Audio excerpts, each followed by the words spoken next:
Hello, everyone, and welcome back to Beyond the Business. This is a mini episode, and today I want to talk about a year that didn't feel important at all, even though it quietly changed the background we all live in. If you think back to 2024, nothing really jumps out. No global shock, no single moment when everything stopped, no feeling that history was happening in front of you. People went to work, flights ran on schedule, ports stayed open. Evenings looks the same as always, phone in hand, scrolling, half listening to the news.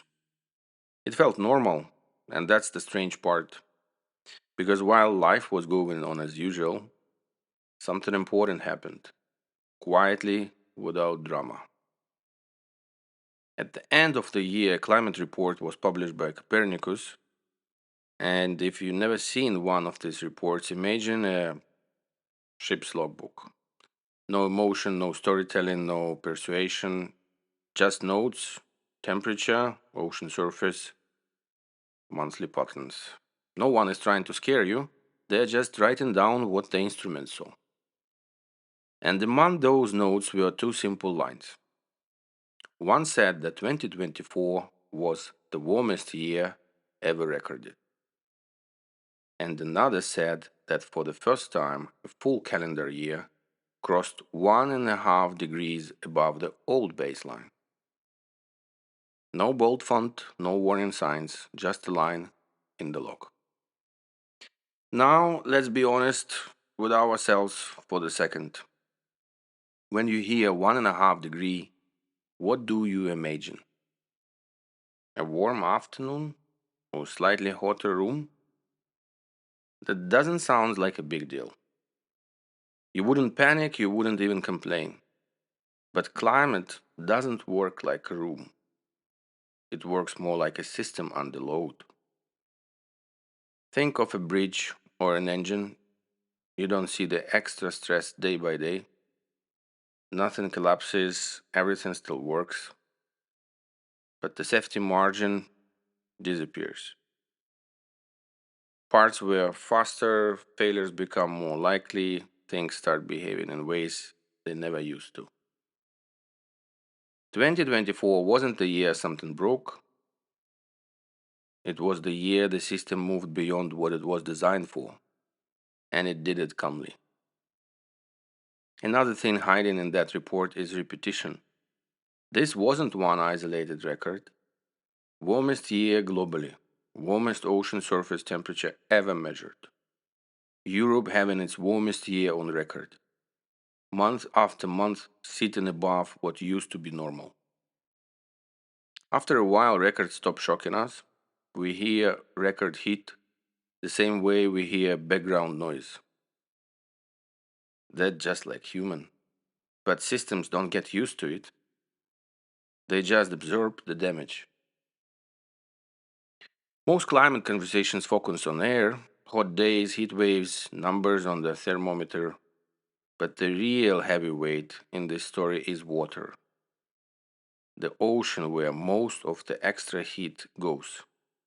It's slow and it's massive and it remembers everything.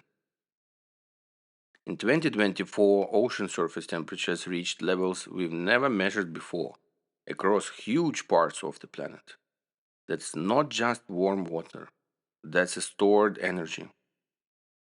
And stored energy changes behavior. More evaporation, more moisture,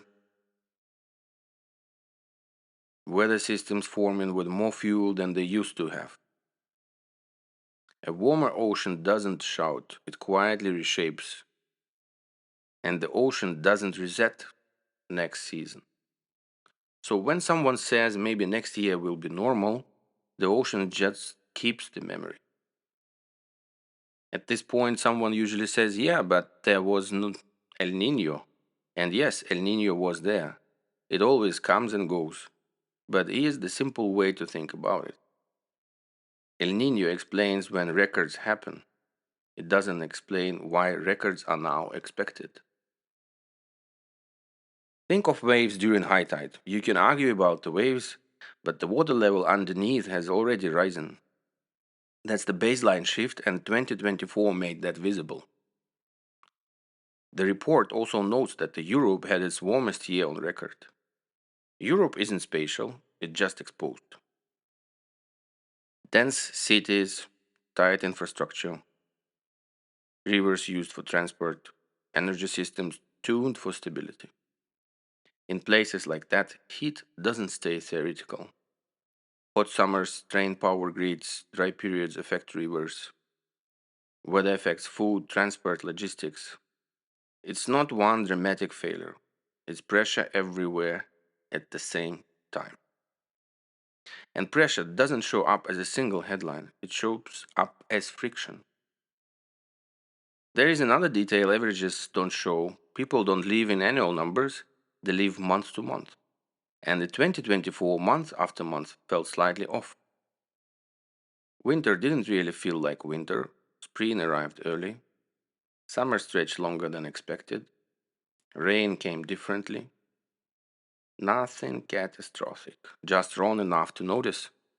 And when seasons stop behaving, planning turns into guesswork. Farmers feel it, cities feel it, supply chains feel it. Uncertainty is expensive. Now here's the part that stays with me, the tone of the report. It's calm, almost routine, no panic, no escalation, just documentation. As this level of warming is no longer surprising, it's just recorded. And that's unsettling because it feels like the system has already adjusted its expectations. But we haven't. We are still waiting for the moment, a signal, a dramatic turning point. But those moments rarely come with the sirens, they come quietly. Big systems don't usually fail all at once. They stretch, they adapt, they keep going. Until one day, looking back, we say, that was the year things stopped behaving the way we expected. 2024 didn't feel historic because history doesn't announce itself in real time. It just changes the background. This isn't a story about a panic, it's a story about normality. About how easily a baseline can move while daily life continues.